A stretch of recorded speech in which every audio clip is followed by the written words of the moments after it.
qui elle-même apparaît comme une sorte d'exception en Europe, et l'islam est une exception dans l'exception dans l'exception. Donc c'est un peu cette situation un peu particulière dont je voulais vous poser une question.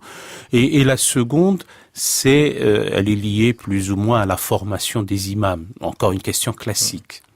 Donc là, vous parlez du concordat d'Alsace-Moselle. Hein. Oui, des trois départements concordataires sur le sol métropolitain. Alors, là-dessus, il faut faire un petit rappel historique. D'où ça vient ? Ça vient de la guerre de 1870. L'Alsace-Moselle est devenue allemande en 1870 au moment de la défaite. Et quand elle est redevenue française en 1918, la loi de 1905 était passée par là. Qu'est-ce qui s'est passé en 1918 ? En fait, les Alsaciens ont demandé à garder leur système concordataire. Pour différentes raisons politiques, on leur a accordé.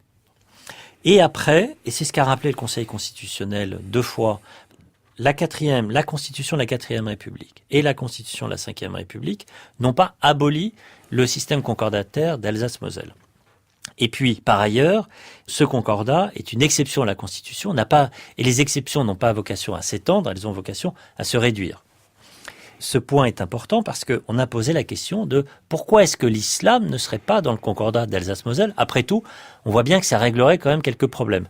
Ça permettrait de créer une faculté de théologie, ça permettrait de former des imams, ça permettrait de les salarier en Alsace-Moselle et d'une certaine manière de constituer un stock de personnel religieux, de ministres du culte, formés dans un cadre de qualité.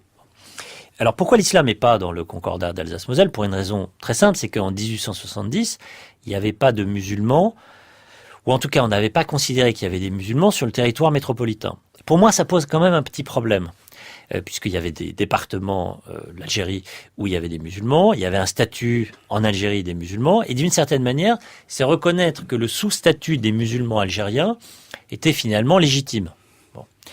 Dans le livre, je propose qu'on ouvre le concordat d'Alsace-Moselle à l'islam parce que, d'une certaine manière, il y aura une signification symbolique importante d'inscription dans l'ensemble des cultes reconnus par la République, même si le terme de reconnaissance n'est pas exact sur le plan juridique, sachant que dans le concordat, je le rappelle, il y a les 2 cultes réformés, calvinistes et luthériens, le catholicisme et le judaïsme. Et puis je vous dis, surtout, ça permettrait de régler un certain nombre de questions pratiques. Mais si le gouvernement ne le faisait pas, je pense que ce ne serait pas une catastrophe. Parce que aujourd'hui, finalement, la question essentielle, c'est la question de l'argent. La question essentielle, la question matérielle essentielle. Après, il y a des questions religieuses, théologiques, idéologiques essentielles, évidemment. Et aujourd'hui, il y a des flux financiers qui sont suffisamment importants pour qu'on trouve un financement endogène. Et d'une certaine manière, on a de moins en moins besoin de l'État. Donc, je crois, et c'est vraiment très important, je pense qu'on peut faire des choses sur ce sujet-là.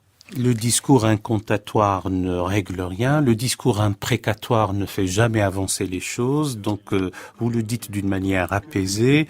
Merci Hakim El-Karaoui, merci infiniment d'être venu nous entretenir de l'islam comme et en tant qu'une religion française. Chers amis auditeurs, vous retrouverez toutes les références des livres et des musiques sur le site franceculture.fr. C'était l'émission Question d'Islam. L'attachée de production est Sylvia Favre.